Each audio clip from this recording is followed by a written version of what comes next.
स्वागतम। प्रिय बच्चों, मैं मनोज कुमार मिश्र आप सभी का अपने YouTube चैनल पर स्वागत करता हूँ। आज मैं आपको गणित विषय में लाभांश तथा बट्टा के विषय में जानकारी देने जा रहा हूँ। सबसे पहले आपको कुछ महत्वपूर्ण सूत्रों की जानकारी दी जा रही है। पहला विषय है कि हानि लाभ को जब ज्ञात करना है कि हमको मालूम होना चाहिए कि लाभ होगी या हानि होगी और कितने प्रतिशत हानि होगी या कितने प्रतिशत लाभ होगा। जब तक इसकी जानकारी नहीं होती है हम अपने कार्य में सफल नहीं होते हैं। इसे देखिए, लाभ का सूत्र देखिए,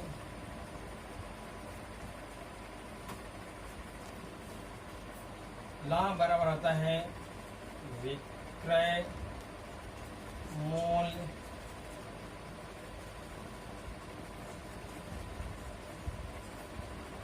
माइनस क्रय मूल्य। लाभ बराबर होता है विक्रय मूल्य माइनस क्रय मूल्य। और हानि बराबर होता है क्रय मूल्य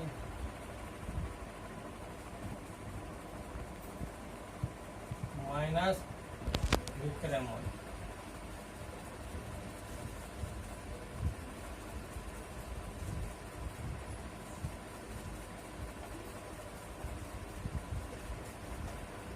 प्रतिशत लाभ, जब हम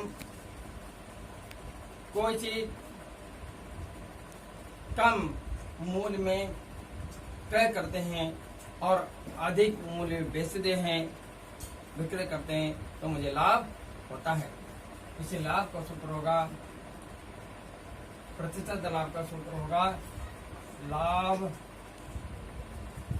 बराबर लाभ गुणित 100 बाटे क्रय मूल्य।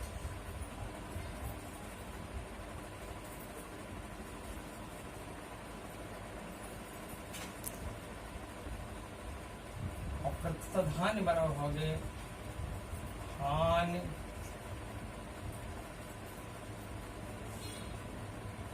गुणित 100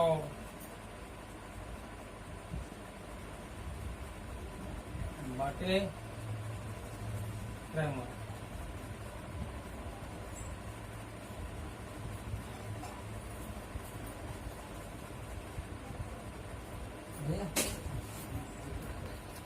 विक्रय मूल्य बराबर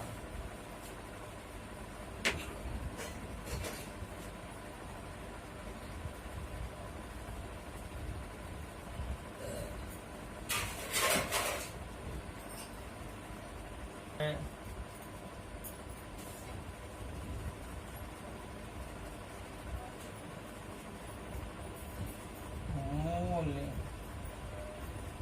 बराबर अंकित मूल्य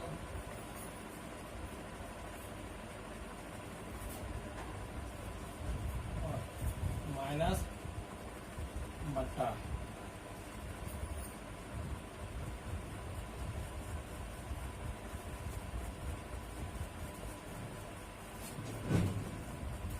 जब ये दुकानदार एक मेज व कुर्सी 550 रुपए खरीदी, यदि वह इन दोनों को 700 रुपए में बेचे तो प्रतिशत लाभ ज्ञात कीजिए।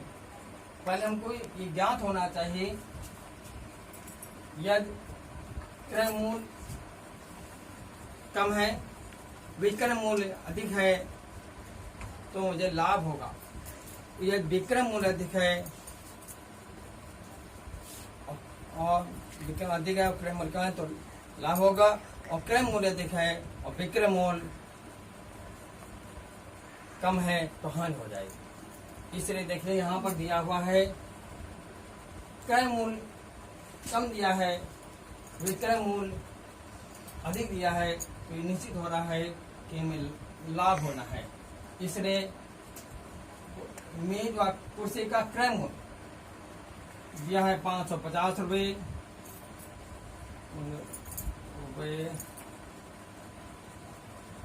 550 और विक्रय मूल्य दिया है 700 रुपये 700।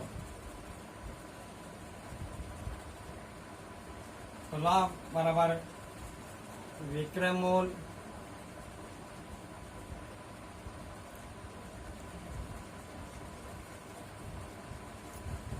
माइनस क्रय मूल्य।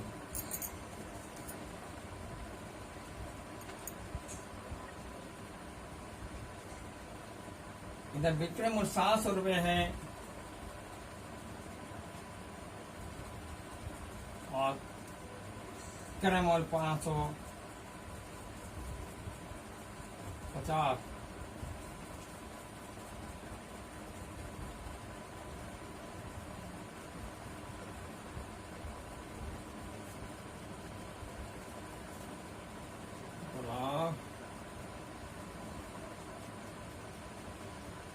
सात सौ से 550 को घटा देंगे, आ जाएगा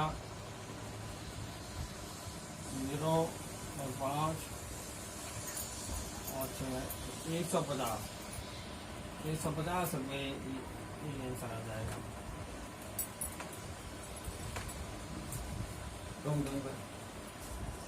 हम प्यारे बच्चों, हम उसी अनुसार का दूसरा सवाल आपको समझाने जा रहे हैं। इसको ध्यान लगाकर समझने का प्रयास करें, तभी आपको सही ढंग से समझ में आएगा। देखिए, एक पुरानी साइकिल 500 रुपये में खरीदी और उसकी मरम्मत पर 60 रुपये खर्च किए, तो प्रतिशत लाभ ज्ञात कीजिए। ये तो 700 रुपये में बेच दिया जाए। ये तो मालूम है कि मैंने 500 रुपये में साइकिल खरीदी, क्रय मूल्य तो हो गया 500 रुपये, बेचा मैंने 700 रुपये में। लेकिन ये भी ध्यान रखें, जब पुरानी साइकिल थी जो मरम्मत में खर्च हुआ वो भी क्रय मूल्य में जुड़ जाएगा, तो तब वास्तविक क्रय मूल्य बनेगा। ये देखते हुए हम नोट कर लेते हैं कि साइकिल का क्रय मूल्य साइकिल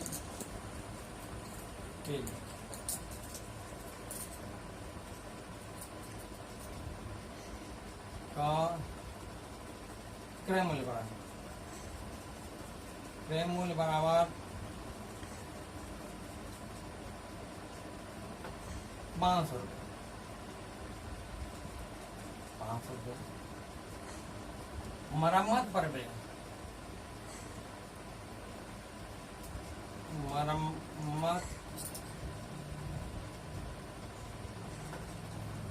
पर बे बराबर 60 रुपये।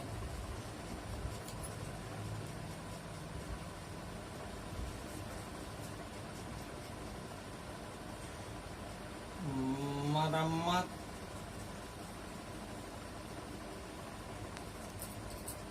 सहित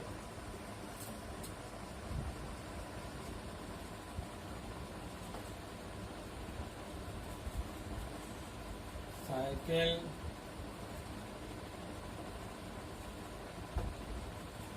का क्रय मूल्य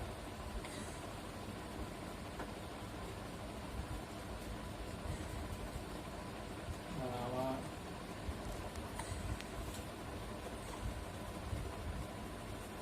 500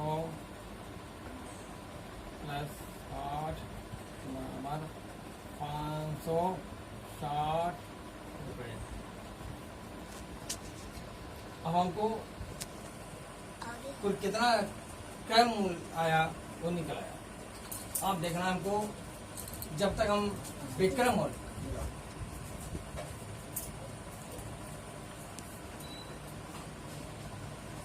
विक्रय मूल्य बराबर 700 रुपये। अब ये आपको मालूम है कि क्रय मूल्य कम है, विक्रय मूल्य साइकिल का ज़्यादा है, तो हमको ज्ञात हो रहा है कि साइकिल को बेचने में लाभ हो रहा है।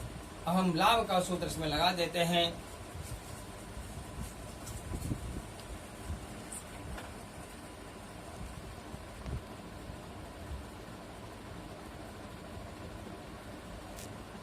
₹700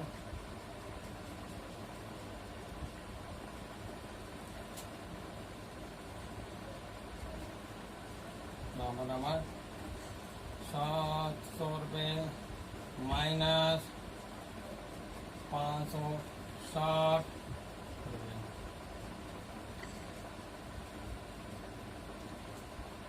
तो इसको डाल देगा, आ जाएगा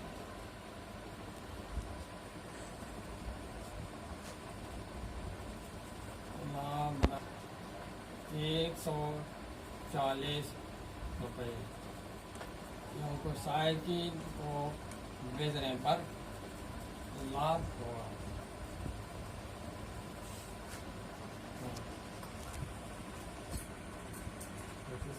धीरे धीरे लिखो। जांच कीजिए।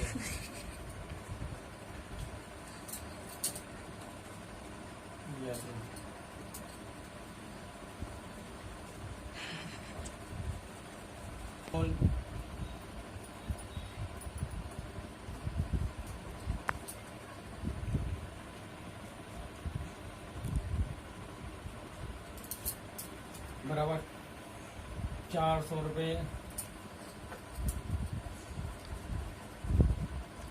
और विक्रय मूल्य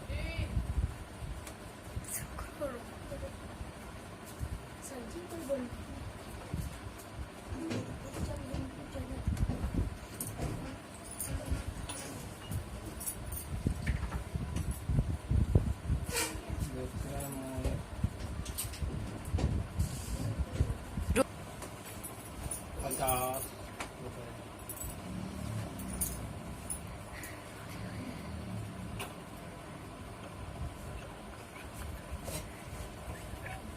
हमको देखना है अगर हमको आगे आओ। छूट निकालने, जब तक हमको अंकित मूल्य और विक्रय मूल्य दोनों का ज्ञान नहीं होगा तब तक छूट नहीं निकाल सकते। जब छूट निकालेंगे तब हम प्रतिशत छूट निकाल सकते हैं। जब तक छूट नहीं निकाल पाएंगे तो प्रतिशत छूट हम नहीं निकाल सकते हैं।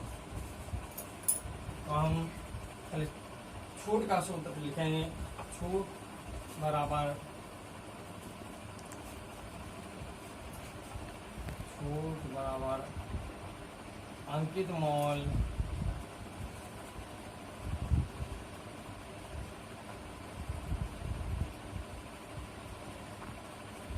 माइनस विक्रय मूल्य।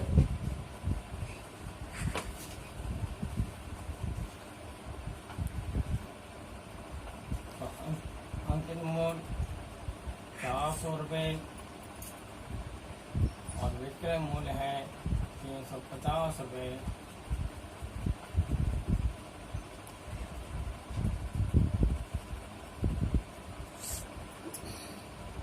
बराबर ₹50।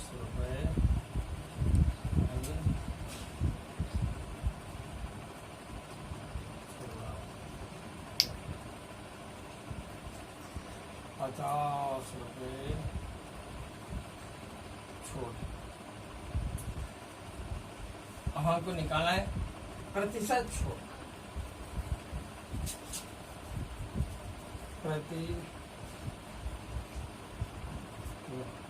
प्रतिशत छूट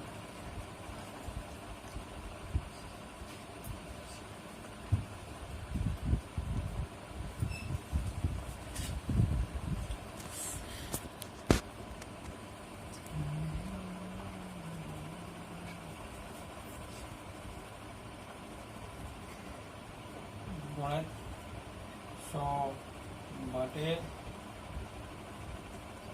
अंकित मूल्य।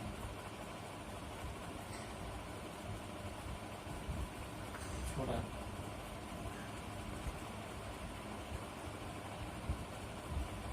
7 छूट वाला 12 छूट है 50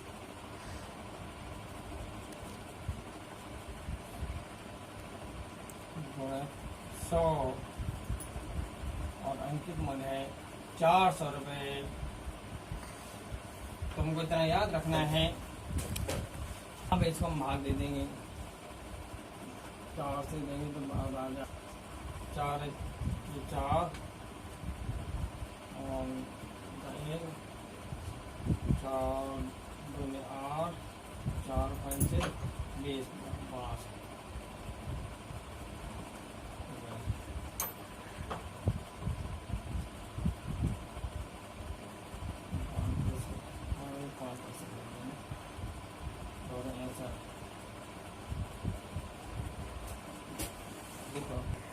हाँ तो बच्चों, यदि मेरा पढ़ाई आपकी समझ में आई हो तो इस चैनल को लाइक एवं सब्सक्राइब अवश्य कर लें, जिससे आपको हमेशा जानकारी मिलती रहे और आगे बढ़े में अगले दिन करेंगे। धन्यवाद।